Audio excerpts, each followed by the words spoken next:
ئەگەر جەنابەت پەیامێکت هەبێ بۆ گەنجانی ئەوروپا بە عام و ئەوانەی ناوەی هەرێمی کوردستانیش لە ڕێگەی تەلەڤیزیۆنی داوەوە بیگەێنین ئێمەش بەخزمەت. بەڕاستی پەیام و ئامۆژگاریم بۆ هەموو لایەک پێناسەیەک و بیرخستنەوەیەکە. پێناسەیەکی خۆتانە من ئەو کەسانی کە ئێستا ئەیان بینم لە ماوەی کە ئێستا عمرە 61 ساڵاوانی کە ئەیان بینم ئەهلی ئیسلام ئەتوانم بیان کەم بە 4 پۆلەوە. پۆلێکیان تەمەنیان لە 50 بەرەو ژوورە، پۆلێکیان تەمەنیان لە 35 بۆ 50، پۆلێکیان لە 25 بۆ 35، پۆلێکیان لە 25 بەرەو خوارن. پۆلی 25 بەرەو خواریان جیلێکی هەتیون، ناڕاستی مزگەوتیان پێگەیشتووە، ناڕاستیکی حیزبیان پێگەیشتووە، نەپەروەردەیەکی کۆمەڵکانە پێگەیشتووە. جیلێکی ئیماندار و خاوەن وزەشن، شارەزای بەکارهێنانی تەکنۆلۆژیای سەردەمیشن، زۆریشن، بەتوانا و بە وزەشن، بەڵام بە تەنیا خۆیان ناکرێ ئاڕاستی خۆیان بکەن، ناشکرێ بیان دەینە دەست خۆیان، چونکە خۆیان نازانن ئێستا سەریان لێ ئەشێوە وەکو یەمەن بنیا وەکو ئەفغانستان، وەکو سووریا بنیا وەکو عێراق، وەکو کۆمەڵ بنیا وەکو زوتنەوەی ئیسلامی، وەکو چێبن لە کاتێکا کە بێزار بوون لەم ئیسلامیان.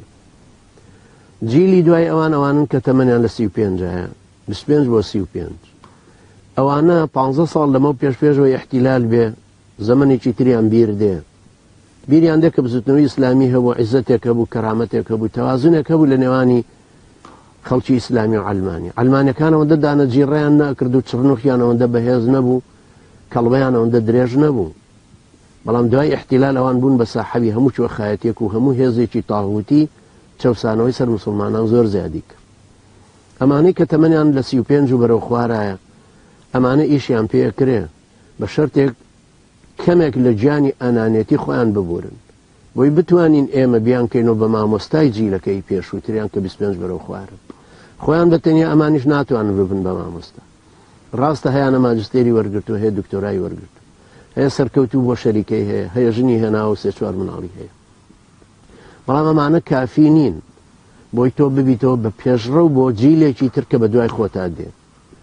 ئەو جیلەی لەسەر و ئێوە زۆریان نقمی ناو و ئەعرابێتی و پەرلەمانی و پارە و ئیمکانیەت و زڕێتی زۆر و دووژنە و دنیا بوون، زۆر لەمانە دۆڕاون، زۆر زۆریشیان دۆڕاون. ئەوانش کە لە 50 زۆریان هەیە پاڵیان داوەتەوە، هەموو باپیرە نێستە. ئەوانەی کە پاڵیان داوەتەوە زۆر زەحمەتە ئیلا ئەبێ بە مستەشارێک قبوڵ بکرێن، ڕاوێشکار بن، چکە ئەقلیان بەشتشکی، خاوەنی ئەزمونن، عمریان هەیە، سەقافەتیان هەیە، خوێندویانەتەوە. ئەوانە ئەبێ ببن بە ڕاوێشکاری خەڵکانێکی تر، بەڵام ناشکرێ ئیشیان بدرێتەوە دەست، چکەوان ئیشیان لە دەستا بووە، لە دەستیان بۆتەوە. لەبەرەوە پێم وایە هەمومان مەسئولیەتمان ئەوەیە کە ئەو خەڵکانی لە خوار 35ەوەن پەروەردەیان بکەین وەکو مامۆستا بۆ ئەو جیلەی کە لە خوار 25ەوەن. ئەوانەی کە 25شن متەواضع بن بۆ ئەو کەسانی کە لە بەردەستیان لە ئەچنەوە بەردەستی ئەوانی تر کە جیلە 35ەکەن. ئێمەش ئەوانەی تر لە 35 و دوو جیلەکەی تری 40 بۆ 50 بەرەو ژوور پێویستە ئەزمموی خۆمانیان بۆ بنووسینەوە بیان خینە بەردەستیان کە چۆن ئەتوانن منهەجەکە تێبگەن، کۆمەڵکاریەکی عقایدی لەسەر ئەو منهەجە دروست بکەن، حرەکەتێکی شیا و شایستە بۆ گۆڕانکاری ئەو تاغوتیانە بۆ ئەو واقع جاهلیە دروست بکەن. منم پێم وایە ئەوە مەسئولیەتێکی گەورەمانە، ئەوە پێناسەی جیلەکانە و بیرخستنەوەکەشم ئەوەیە کە بەغەیری ئیسلام نایە.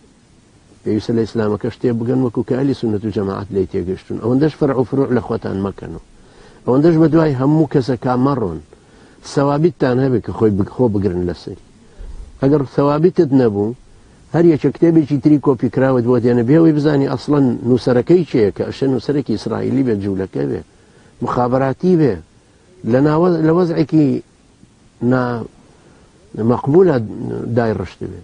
بە هەر حاڵ تۆ پێویستە تەوجیهی خۆت لە ئەهلی کوردستانەکەی خۆتەوە وەربگری. کەس شارەزای واقعەکەی تۆ نابێ وەکو خۆمان ئێمە کە عمرێکمان لێها سەرف کرد و ئەزمونێکمان تیا هەیە و سەقافەتێکیشمان هەیە، شارەزاییەکیشمان تیا پیا کردو ڕادە و بڕێکی کەم لە علمی شەرعەکە لە ناسینی دینەکە و ناسینی واقعەکە. وای پەروەردگار ئێمەش و ئێوەش سەرکەوتو بکەومان کە بە ئەداتی قەدەری خۆی بۆ گۆڕانکاری ئەو واقع جاهیلەی کە عەلمانیەتی کوفری کوردی هێناوێتێت.